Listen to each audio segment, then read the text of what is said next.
Et bonjour à tous et bienvenue dans ce nouvel épisode de Closing et Influence. Et aujourd'hui, je sors d'un call incroyable et je suis à chaud et je fais ce podcast à chaud. Et donc, dans ce podcast, je vais te montrer la différence entre ce que tu dis et la façon dont tu le dis. On se retrouve juste après le jingle. Toum. La vente a changé, les comportements d'achat aussi. On parlera closing, influence, mais aussi performance et accomplissement. Ta dose journalière de motivation pour que cette journée compte.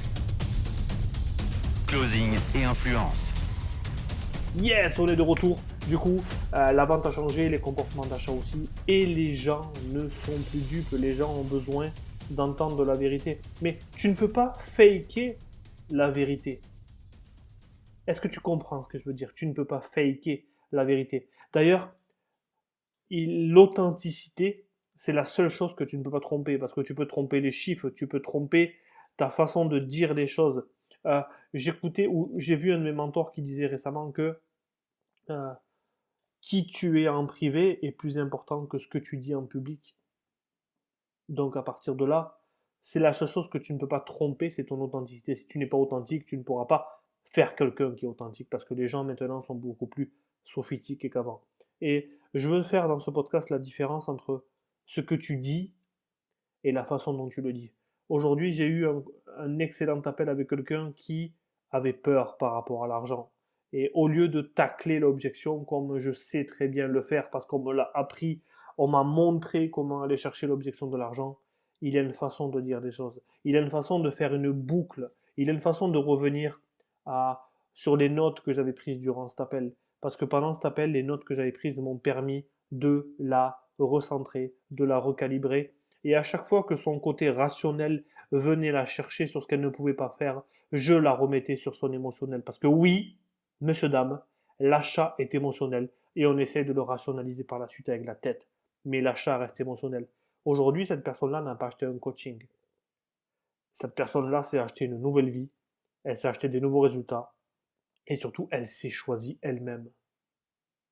Et donc, lorsque je dis la façon dont je parle par rapport à ce que je dis, euh, j'ai envie de me réécouter parce que je sais exactement que j'étais grounded, j'étais ancré, j'étais enraciné dans mon appel et j'avais même les yeux fermés alors que c'était un appel vidéo parce que je ressentais toute la peur qu'elle avait et lorsqu'elle m'a dit qu'elle ne sait pas si elle pourra se le permettre, au fond de moi ça brûlait de lui dire mais qu'est-ce que tu ne peux pas te permettre? Mais si j'avais dit ça, je l'aurais perdu. Et je suis allé la chercher sur mais je comprends ce que tu es en train de me dire. Pour moi, ça fait beaucoup de sens. Je comprends que tu veux réfléchir aussi. Et donc, si tu m'entends parler et que tu as l'habitude d'écouter ma voix, est-ce que tu as vu le ton que je viens d'employer? Est-ce que tu as vu la cadence que je viens d'utiliser pour calmer le jeu? Tu es en sécurité avec moi au téléphone et cette décision que tu vas prendre, on va la prendre à deux parce que aujourd'hui, tu mérites de te choisir. Et peut-être que ce podcast est complètement différent des autres. Peut-être que ce podcast, ce n'est pas du closing ou de l'influence ou du mindset, mais celui-là, c'est réellement ce que je fais dans mes vrais appels. Aujourd'hui, je veux être authentique dans ce que je fais et lorsque j'enseigne le closing, ça vient de ma propre expérience. Tout ce que je dis, ça vient de ma propre expérience. Donc, revenons-en à cet appel-là et je lui ai dit à cette personne, ok, quand tu dis que tu veux réfléchir, est-ce qu'il y a quelque chose que nous n'avons pas abordé sur lequel tu aimerais réfléchir? En sachant pertinemment que je voulais qu'elle me dise que c'était financier. Parce que la personne ne voulait pas réellement réfléchir. Et ce n'était pas, du coup, une objection où elle voulait se dégager de moi. C'était une objection où elle ne...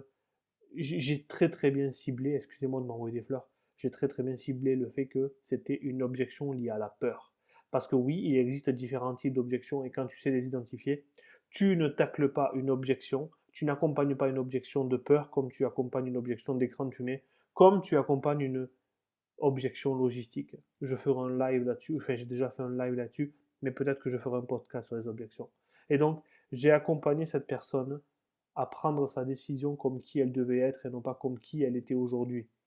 Parce que si tu prends ta décision comme qui tu es aujourd'hui, tu auras les résultats de la personne que tu es aujourd'hui. Et quand quelqu'un veut réfléchir, ce que je comprends très bien, mais là où j'ai peur et là où je suis inquiet, c'est que où est-ce que la personne va réfléchir réellement? Où est-ce que la personne va tenter de prendre la meilleure décision pour sa vie? C'est une bonne question, n'est-ce pas?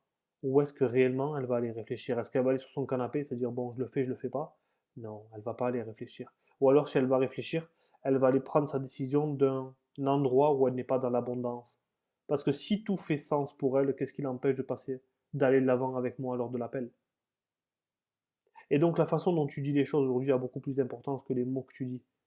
Parce que tu pourrais lui dire ce que tu veux, mais il faut que tu sois ancré. Et il faut que tu aies réelle compassion et une empathie pour cette personne-là. Parce que la façon dont je suis en train de modeler la cadence de ma voix, je suis en train de ralentir les notes, je suis en train de poser ma voix, parce que je veux mettre la personne en sécurité, parce que c'est dans cet espace-là qu'elle prendra la meilleure décision. Et un autre de mes mentors disait que la musique est créée à partir de l'écart qui est entre les notes. Et c'est exactement ça. Depuis que tu m'écoutes, ou si c'est le premier podcast que tu écoutes, tu vois à quel point je mets des silences entre les phrases pour que tu puisses, et que les gens que j'ai au téléphone puissent enregistrer une information et que ça puisse les percuter différemment. Est-ce que tu vois ce que je suis en train de faire?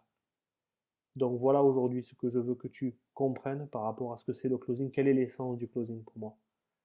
Ok?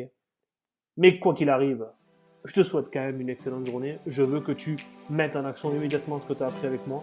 On se dit à très vite pour la suite des aventures de closing et influence. Bye bye!